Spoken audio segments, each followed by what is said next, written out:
So as we seem to increasingly inhabit a world of international disorder, geopolitical tensions, and heightened escalation between NATO and Russia, there is something happening in the North Atlantic, and almost no one really is looking at it. A narrow stretch of ocean between Greenland, Iceland, and the United Kingdom, a place that most people would likely be unable to point on a map, but is quietly re-emerging as one of the most strategically important maritime choke points and NATO assets on the planet.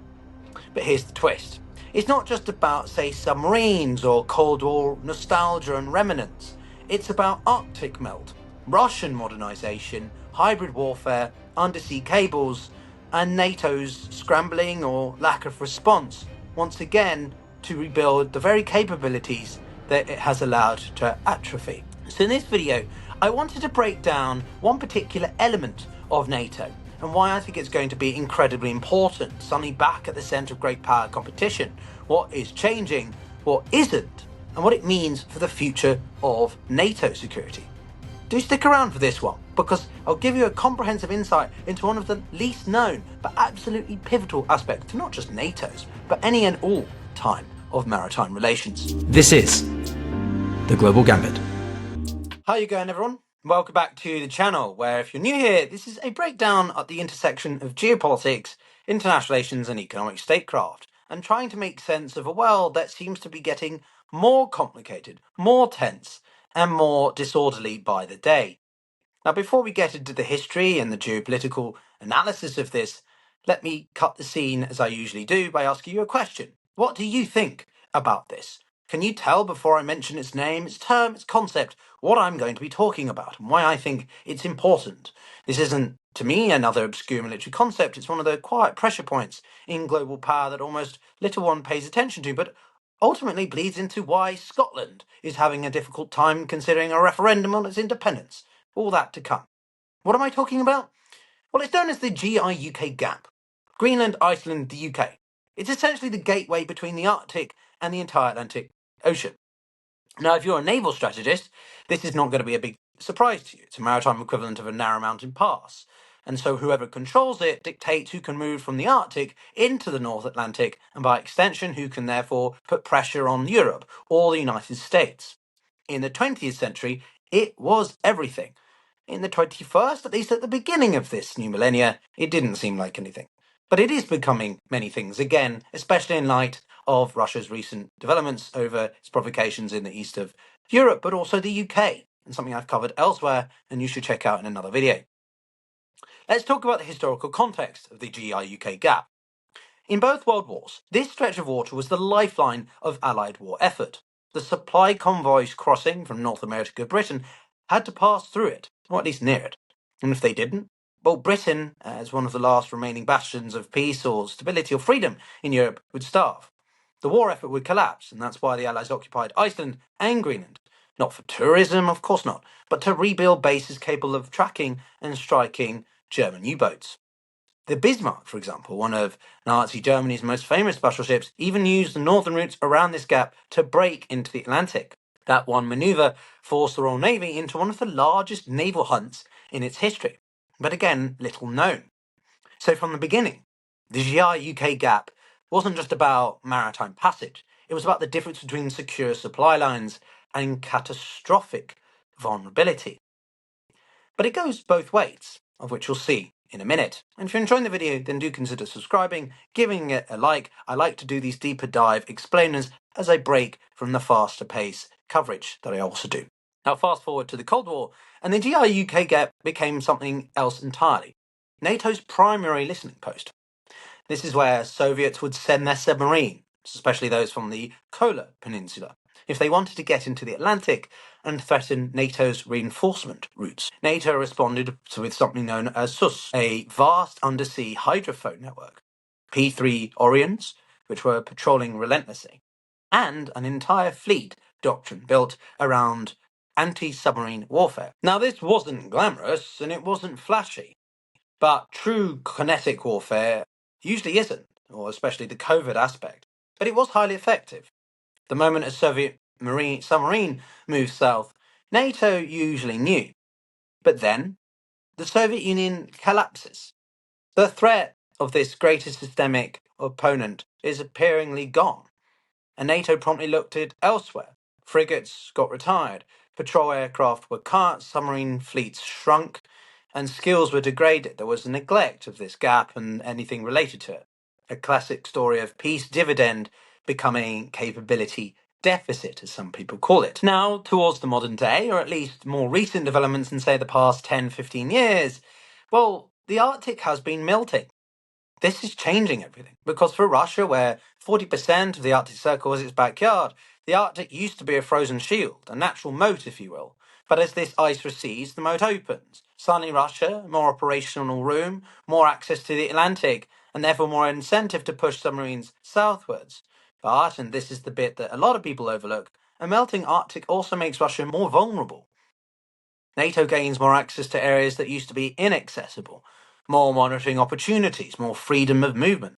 So Russia responds by militarizing the Arctic, reopening Soviet-era bases, deploying S-400 air defenses, expanding its northern fleet, and practicing long-range patrols.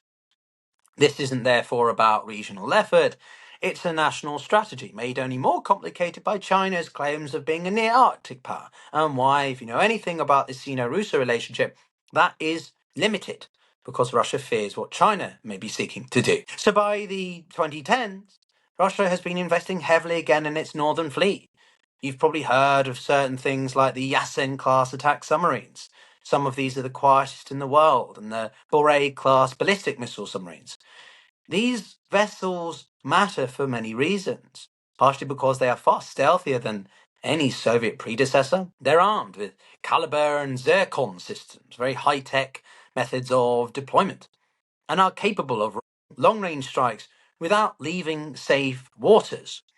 And so now, Russian submarine patrols around the GIUK Gap are actually their highest since the Cold War. Set aside what's been going on in Ukraine, it all bleeds into the more ambiguous threat, the hybrid warfare style that Putin is increasingly leveraging across the whole of Europe now, not just East, former Soviet states. Russia operates the ships like the Yantar, as I've covered in another video, which can deploy underwater drones to inspect or potentially interfere with undersea infrastructure. And this is where things get genuinely uncomfortable for many of us who live comfortably or out of touch in our Western homes. Well, because the GIUK Gap is threaded with undersea internet cables, carrying more than 90% of global digital traffic, plus things like perhaps you might shift away, offshore wind farms, energy pipelines. Suddenly, though, a single point of sabotage becomes a absolutely unprecedented geopolitical weapon. And this all bleeds into the relationship of the UK, especially. This is one of the areas where the public would probably be stunned by how fragile the system actually is. Most people assume the internet is in the cloud, detached from us, but it isn't. It's very physically in the ocean, and therefore very physically vulnerable. And why I think it's always important that even if you're not necessarily that interested in geopolitics or warfare necessarily, but you're aware of how everything you use, from your phone to your camera to whatever, is dependent on very real materialistic things. But also, before diving into NATO's broader revival, it's important to note something happening right now. NATO warships assigned to Standing NATO Marine Group, or known as SNMG-1, are actively patrolling the GIUK Norway corridor, even more than they were before. This isn't symbolism, it's a deliberate reinforcement of the presence, air defence coverage, and maritime situational awareness in what NATO calls the High North, something that they've only begun doing in the past couple of years, especially since Sweden and Finland joined NATO. So these patrols matter because this gap isn't simply a submarine chokepoint anymore. It's a multi-domain battle space: air, surface, subsurface, cyber, and in some ways astropolitical or space-based. Modern deterrence in this region now requires all these domains working together and, well, quite effectively. Interoperability is incredibly important in NATO. So NATO's broader ASW revivals, as it's military known, builds on this new operational reality. The result of this is that NATO wakes up. Suddenly the alliance is investing or reinvesting in anti-submarine warfare after, well, basically what you could say is a 2-decade holiday. You've got things like P-8 Poseidons being deployed in the UK, Norway and Iceland, new ASW frigates being built across Europe, NATO exercises like the Dynamic Mongoose, which is a fantastic name, and Northern Viking, and a wave of unmanned underwater drones like the US Navy's Orca XLUUV.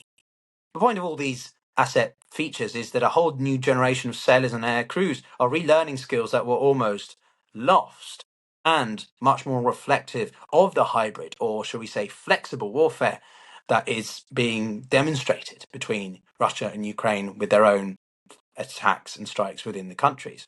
Strategic flexibility is one of the biggest concepts and shifts that we're going to see, which leads us to the bigger question. If modern Russian missiles can strike Europe from the Arctic, does the GIUK gap matter? Yes, dramatically so.